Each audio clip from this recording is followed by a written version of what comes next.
Hi, I'm RD, and welcome to Wires Only.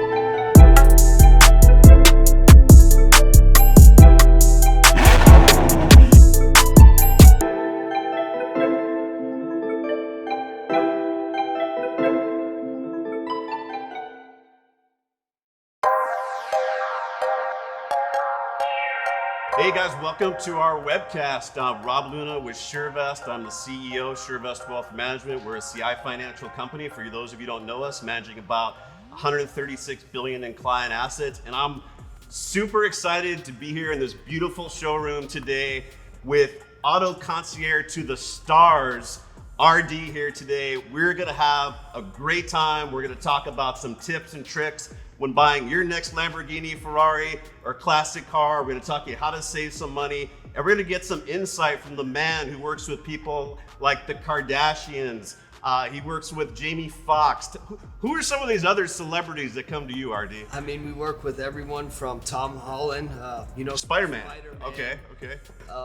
Athletes, entertainers, real estate investors, anyone that really wants to have fun and enjoy a little bit of the automotive world. We're here to help. You've been doing this for a long time. Very long time. I heard a story. I didn't talk to you about this before. Something about your uncle wrestling bears or something like that. Is there any truth to that? Funny story. The only person that was really in the car business in my family was my grandfather, who I'm named after. So he had a dealership and he had a pet bear that they would bring in on the weekends. A pet bear. It was a pet bear that a guy who you could hire would bring him in, and you could have the bear there. And he would tell clients, if you could wrestle the bear, we would give you a free down payment on any car of your choice. Okay. What he would do is he would go to Detroit and he would buy all the hot rods. He would bring them back to Phoenix, and then he would sell them to all the oil and gas guys and everyone that was making money during that time in that area. So the bear's name was Victor. Okay. So one day, this big burly oil and gas guy comes in, and he's like, "Yeah, I can take down, the bear." Victor. He had a little leash on, if you will. Okay. The animal guy was there. The trainer was there, and the guy jumps in there, and it wasn't a full-grown bear. This was a smaller black small bear. Okay. And he gave that bear like a little slap upside the head, and that bear reached back and hit this guy and broke his jaw. Oh no! And they ended up doing some damage. The bear ended up doing some damage to him, but it was a funny story. We actually had to end up giving him a car because of that. Oh, my goodness. It was a huge lawsuit, but at the end of the day, there's always something fun going on in the car business. The showmanship starts there, so great.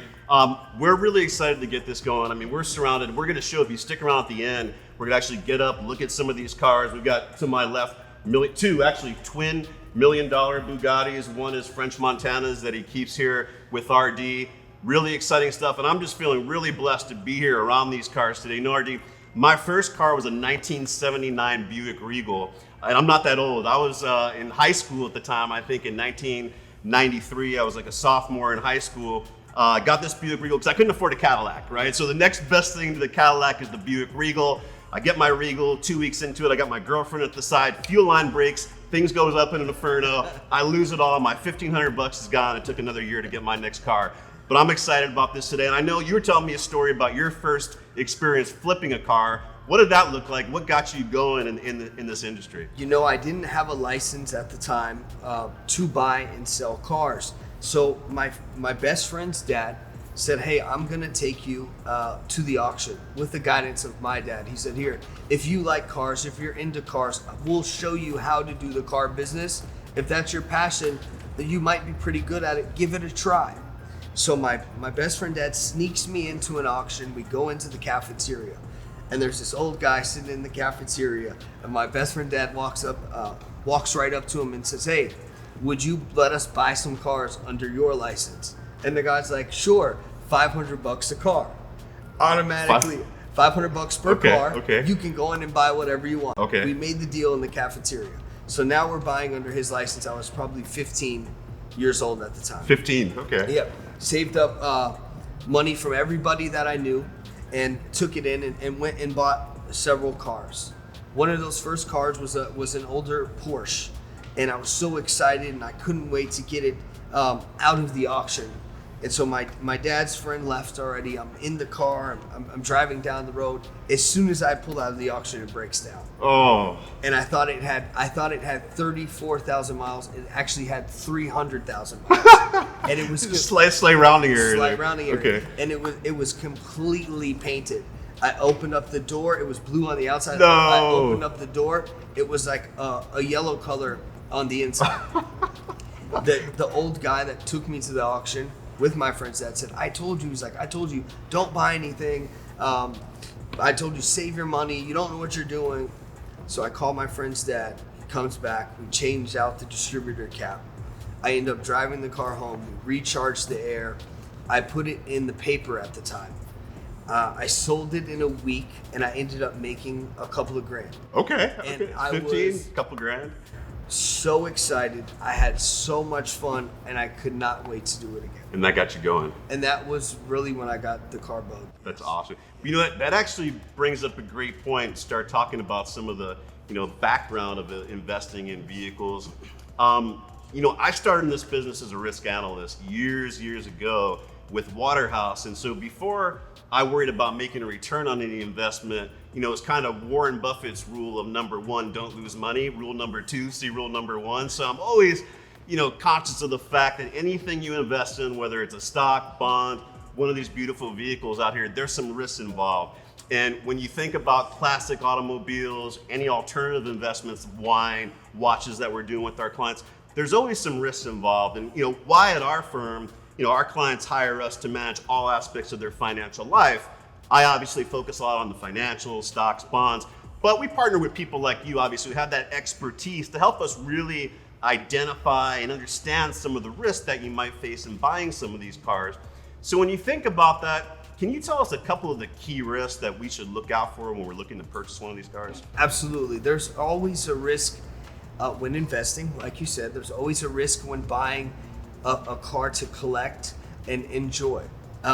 Some of the things that you want to pay attention to is you want to have an expert in the field, kind of like yourself. If I'm going to buy a stock or if I'm going to want to make a trade or invest, I'm going to call you. I'm going to ask you for advice. I'm going to lean towards you because you're the expert in that field. When you're getting into these type of investments, you need an expert. You want to make sure, if it's a classic car, are the numbers matching? Does the chassis number match the engine number? What's the pedigree of the car? Where has it been? When you say, that's a great thing, pedigree. When you say what's the pedigree of the car, for people who are maybe just turning in, thinking about investing, what does a pedigree mean? The history of the car. Okay. Who's owned the car? Okay. Does it have the original window sticker? Does it have the original manual, the original keys? Does it have the battery tender if it's a newer car? Does it have all of those original components along with the original service records? Sometimes you can get a car with a great pedigree that's maybe had some racing history. When you get into the higher dollar cars, maybe it's won a race. Does that hurt it if it has a racing history, or does it help helps it Okay. tremendously. When you get into the older classic cars, maybe it's won a race. Could make it worth $1 million more if it's won a race. So there's a story. If there's a story behind it, it puts some more value to it. There's a story behind the car and it's complete. Also, has it had any paint work before? If it has, what was the story behind it? How well was it documented? Where was it done? These are all key factors that go into the risk when buying and selling these collectible, highline and collectible cars. So I imagine you work with a lot of celebrities, obviously, that lean on you for buying and selling all their vehicles. If you're buying a vehicle, I know we're gonna look at Jamie Foxx's first Lamborghini that he keeps here with you in a little bit. But when you talk about pedigree, who owned it? So Jamie Foxx, for example, does that give it a premium on that car? 100%. Okay. Anyone that's a Jamie Foxx fan or a Floyd Mayweather fan or a Leonardo DiCaprio fan or someone that has owned a car that has had some history. Maybe they're an actor or a race car driver, whatever it may be. Maybe their name's still on the title. That's cool things that people, buyers and sellers look for when trading these types of cars. When they're trading those cars. Okay. We're talking about risk to kind of finish up on that. Do you have any nightmare stories or any horror stories that kind of pop off your head? I mean, I know you talked about the Porsche, and that's kind of a nightmare story. You open it up and you've seen a different color. Is there any other big risks that maybe people aren't aware of that they see out there? There's all kinds of risk when it comes into buying and selling these types of cars. Anytime you're spending this type of money, a car it could be totally repainted. It could not have service. It could need tires. For example, this Bugatti to your left, service and tires on this car, if it hasn't been done, is around $60,000. One tire is $9,000. Wow. If you don't know what to look for, the speed key that unlocks the complete horsepower of the car is $12,000. Wow. These are little things that you have to look for, that if you buy that car and it's not complete, you don't know what questions to ask, it can cost you $100,000 before you even get the car home. Wow. And so, for our novices out there, there's a lot of exotic cars here, obviously, like the Bugattis, beautiful. Ferrari was just, I don't know if you could say who that was going to, but a beautiful Ferrari just pulled out of here. Ferrari, yes. Yeah, we'll leave it at that. Yeah. Just pulled out of here going to one of its new owners. What's the difference, the major differences, I guess, in terms of buying an exotic automobile, and what should you think about in terms of that holding its value versus maybe something, a muscle car from the 50s, 60s? Great question. When you're buying new and late model and exotic, you want to buy pre-owned. You want to buy something that has taken the hit already. Okay. That way you can save a little bit of money. It's already started to depreciate. Okay. And you can get a better deal. Maybe it has 500 miles or 1,500 miles, but it's a 19 or 20. You can save money significantly there that way. So you're so busy, they're trying to buy cars from them right now. Sorry, that was the Ferrari customer. I apologize.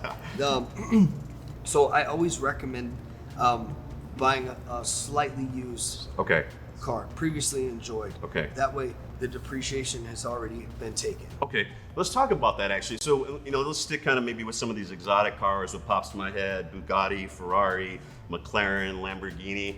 I was doing some research, because that's what I do before we got in here, kind of looking at how have some of these vehicles performed compared to the stock market, bond market. What's interesting, from 2009 to 2019, the last 10 years, the stock market did pretty well. Let's remember, we came off that big crash in 08, so we came from very low levels, but the stock market returned around 11%. When I looked at the classic Ferrari index, though, over that same period of time, that index did about 15%. And Ferrari really kind of stood out. I'm a Ferrari fan myself, I have to admit, but it stood out as being one of those vehicles that really held its value more than others. And so when you talk about that depreciation, maybe some of the vehicles I named or some of the ones I haven't, is there one, and maybe it is or maybe it isn't Ferrari, that tends to hold its value a little bit more, and maybe why would that be? Ferrari's always a good car for value. Everybody always wants to achieve the goal of getting a Ferrari someday. For me, it's what poster did you have in your room as a kid? What was it? Was it the Lamborghini? Was it the Ferrari? Was it the Mercedes? What was it? And once you get older, you want to try to achieve those goals and have that poster. You can have that late model poster. You can have that classic poster.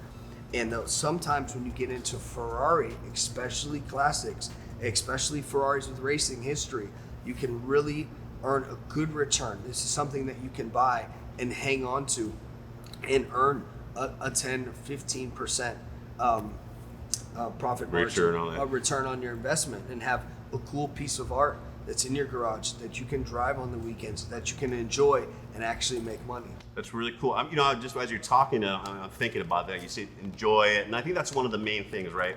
When I advise some of my clients, I'm pretty big into art, and I talk about that, and it's obviously there's a lot of speculation in art, but I always tell people, and it's the same thing when I was a kid and I had a sports memorabilia store that I used to sell sports memorabilia at. I said, obviously you're buying it, you want it to appreciate in value, but at the end of the day, buy something that you love, because if that doesn't happen, whether that's a piece of art, whether that's an autographed jersey, or whether it's one of these beautiful cars, if you enjoy it and you love it, I don't think it feels quite as bad. What do you feel about that? I agree 100%. You want to be able to invest in cars that you're able to drive, that you can take out on the road. And when you say drive, let's say we buy a brand new Ferrari off the lot. what should I think about? Like, is it 500 miles a year, 2,000 miles a year? At what point is like there's exponentially like that thing starts nosediving where if I bring it to you and say, RD, I want to get into the next one, I don't know that we're going to be able to get you anything for that. What does that look like? That's a good question. You want to try to keep the miles as low as possible.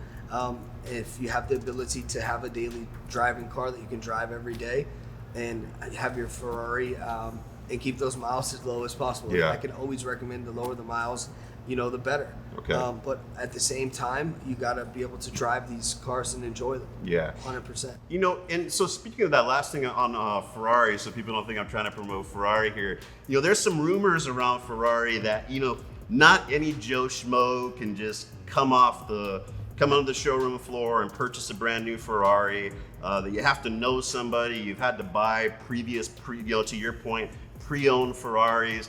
I know a lot of people come to you to kind of maybe, we'll say, maybe get to the top of the list or something. But, is there any truth to that? Can you just go buy a Ferrari? Is it maybe some of the limited edition ones you can't buy? What does that look like? You can walk in and buy a Ferrari. Absolutely. Okay. Ferrari is, my favorite brand. As you know, you can tell by looking around. But you have to buy certain Ferraris to be able to get maybe that Ferrari that you really wanted. Okay. They're very limited. They're very hard to get. They're very rare cars, and they're a lot of fun.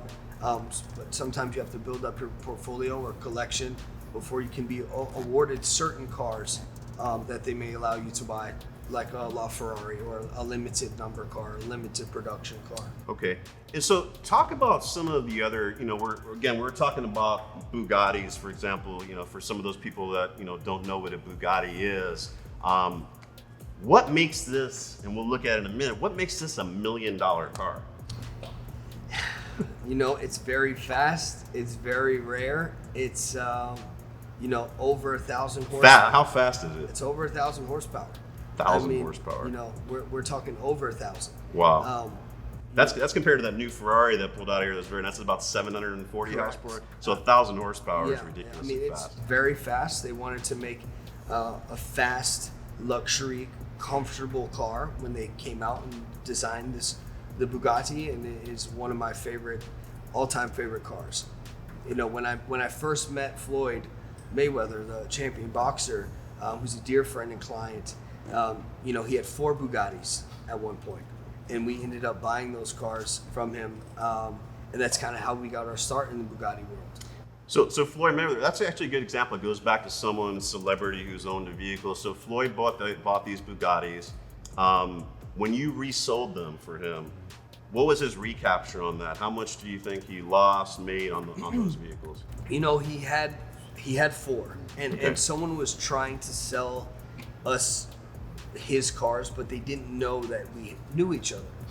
And so I called him on FaceTime, and he goes, "Hey, I don't normally sell my cars, but for you, RD, if you want them, come over to my house. Let's have dinner, and I'll show them to you.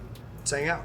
So we flew to Vegas that day from Scottsdale, and we walk in, and the mansion is beautiful on the golf course, and he opens the garage, and there's 4 Bugattis in a row.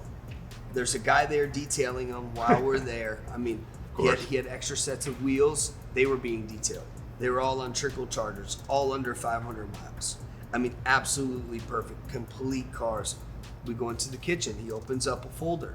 He had titles to every single one in the kitchen. And he just hands me the titles. He goes, "Which one would you like? You can buy them all. You can buy one. Whatever you want. Listen, if you want to do a deal, I'll do it." This is Floyd Money Mayweather, by the way. So this story all makes sense. So he gave me a chance by letting me buy those cars, because we were able to buy and sell those cars over and over again. We sold them several times to a bunch of different clients. So it was actually some of our biggest cars that we've ever done, thanks to Floyd. It was a lot of fun. Wow, it's extremely cool. Yeah.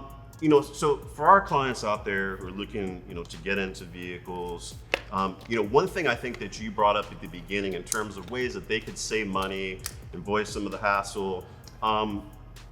Any other tips or tricks for these guys in terms of, when you buy secondhand, are you saving on taxes that way, outside of the depreciation hit? And then what about some of these car auctions? Like, started the firm out in Scottsdale, which I know you moved from Scottsdale out to here. And the Barrett-Jackson auction, what happens every time in January, brings that's when the skies light up with the private jets flying out there. Are those good places? What should someone be reading? What's some information for someone just looking to get into this? That's probably the best question yet. Okay. Auctions are a great place. You can find great buys, but there's also premiums. There's a 10% fee on the buy. There's a 10% fee on the sale. That 10% goes to Barrett-Jackson? Oh yeah, absolutely. Okay. It goes to Barrett-Jackson. Great company, great guys we work very closely with. Have you bought vehicles at the Absolutely. auction? There's Okay. some cars in here that we bought from Barrett-Jackson. Okay. We've also sold a ton of cars at Barrett-Jackson, but there's also fees, there's premiums, but there's also good buys at RM.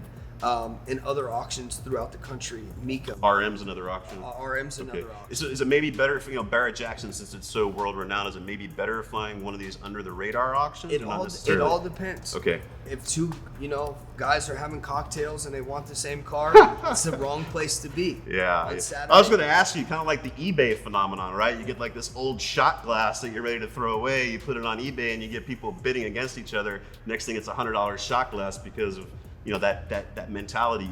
I can imagine you see that there, especially when you're dealing with multi-millionaires, a lot of times billionaires going after the same toy. Absolutely. So Barrett-Jackson has a lot of magic. They're able to create numbers that people will never see. But you also can buy, maybe you get there on Thursday and see that classic car that you wanted that's not running on Saturday. You get a better deal on Thursday than you can on Saturday. Friday night, a little bit less of a good deal. Saturday night, everything's That's when everyone's there. Everything's over 100. Wow. Okay. But the cars are premium. The cars are number matching. The cars are, the dream cars that you grew up wanting and seeing as a kid. Those classic cars, late model cars. There's a lot of charity cars there also. Okay. You can I know buy, you got a charity car we're going to look at here in a second. Yep. You can. That charity car we were able to purchase from Barrett-Jackson. We wrote the check directly to the Child Help Foundation, and it was it's a write-off. It's a 100% write-off. So our clients like write-offs, right? Your clients like write-offs. You get a cool classic car, and it's a write-off 100%. So as you search through the auctions, I would always just recommend having an expert.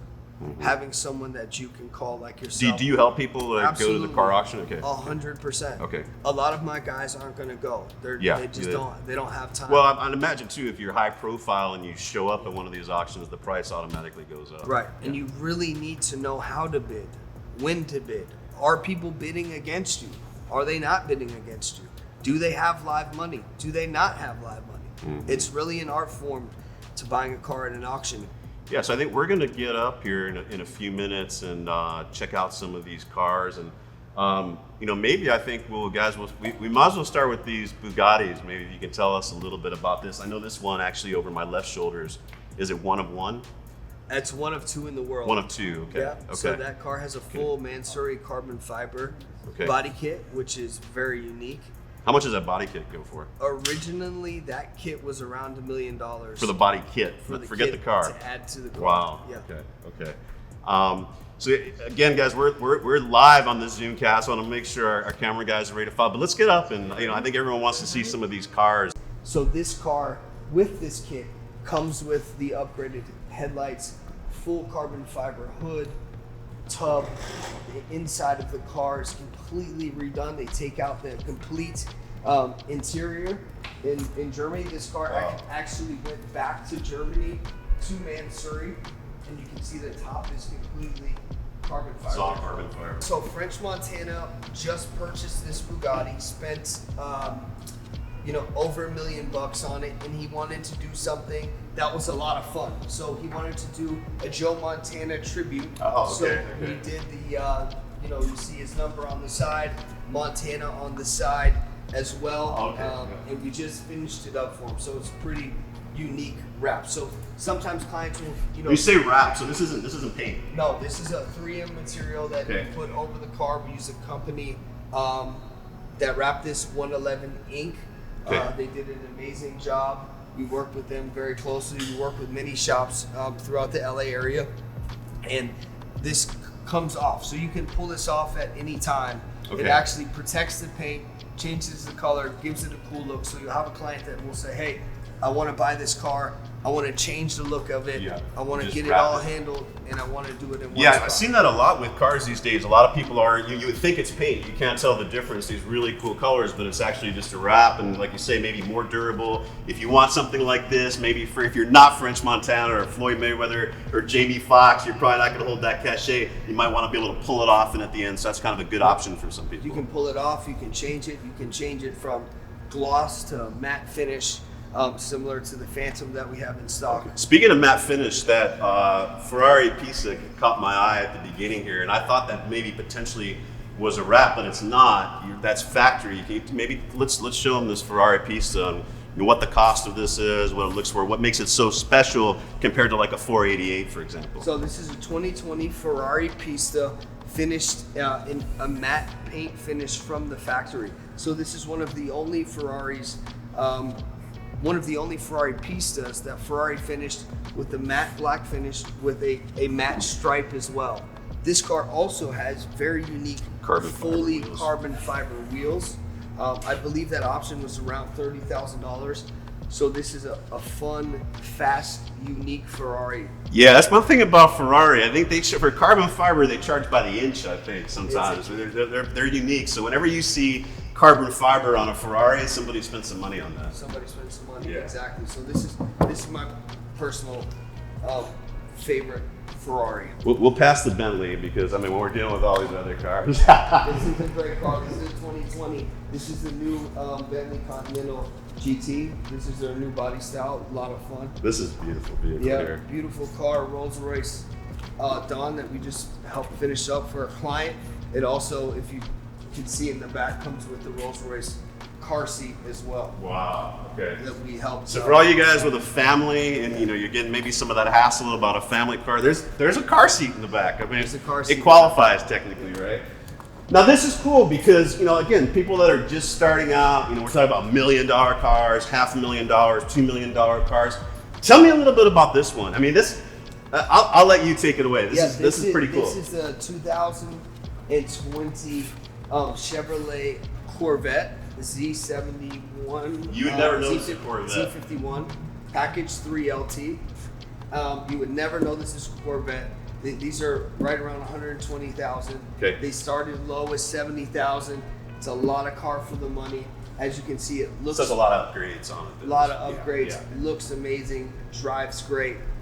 3LT Z51 is the correct. Beautiful car. Model. Now this is Yeah. a really cool story. I know people look you up. You're good friends with Jamie Foxx, and this is a cool car. Tell us about this one. This was Jamie's original Lamborghini that he purchased back in 2004. He got one of the first Lamborghini Gallardos that was produced for the U.S. and he bought this while filming a movie.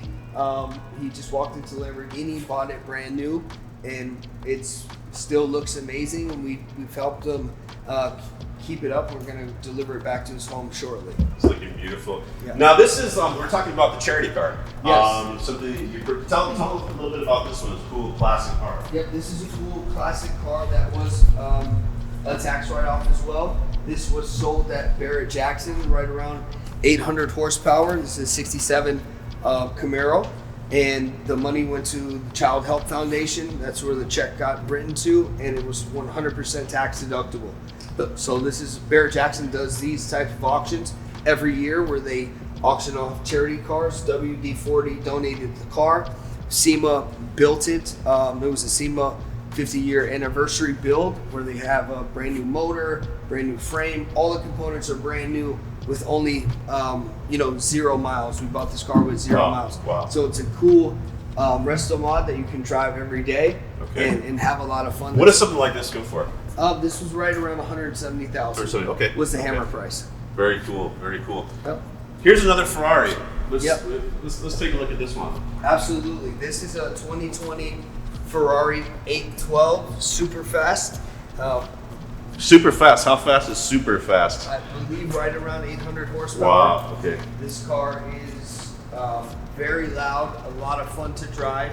V12 finished in a pearl white paint, as you can see, with a full red interior. What's the price on this? 488,000. 488. Okay. Okay. Now this here, I know a little bit about it, but this thing is a beast. To talk, you know, when I look at it, I know it's a G-Wagon. I know it's got a special upgrade on it, but tell me the story about this. Who would drive something like this? This is a really, really cool vehicle. This is a special Mercedes collector's car. If you're into Mercedes, this is one of probably 10 cars in the world. Brabus 700 Mercedes 6x6. These cars were made for Europe only. They are very, very rare, very hard to find. That's all suede. All Alcantara. So maybe stick with the Rolls-Royce for the family. We don't want any popcorn or shoe prints in this thing over here. Let's keep this one clean.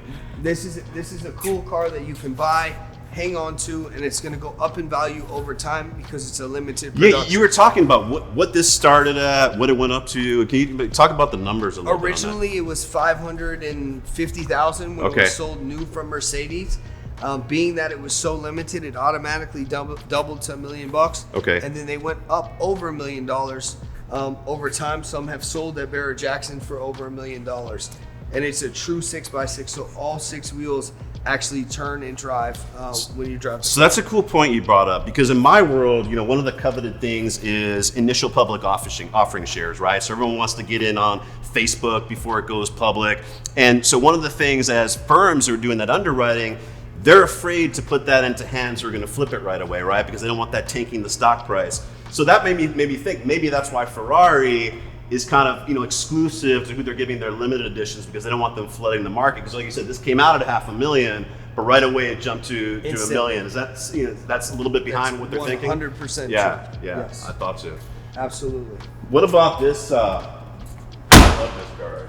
Talk a little bit about this. Yep, so this is also tax deductible because of the curb weight, because it weighs over 6,000 pounds. This is a 2020 Rolls-Royce Phantom with a partition in the back. If you guys want to take a look inside, this was built by a shop here locally that we work with. Big thank you to Jack for setting this all up for us. So this partition goes up and down, so you can sit in the back, take business calls, and ride in comfort. And actually, you can write this car on. Could be a Surevest mobile office. Yeah, Maybe not. Exactly. So thanks so much. I hope you enjoyed all this information from RD. Thanks so much from RD. This guy, when we're doing this, you know, he had millions of dollars of deals blowing up his phone. He was silencing them. We really appreciate that. We know time is money here. So look, we're putting together a video. If you want that, hit the email at client@SVWealth. We'll get you a copy out. And really the only way you need to know about finding this man is Instagram @WiresOnly, WIRES only. You'll find RD there. Thanks for joining us.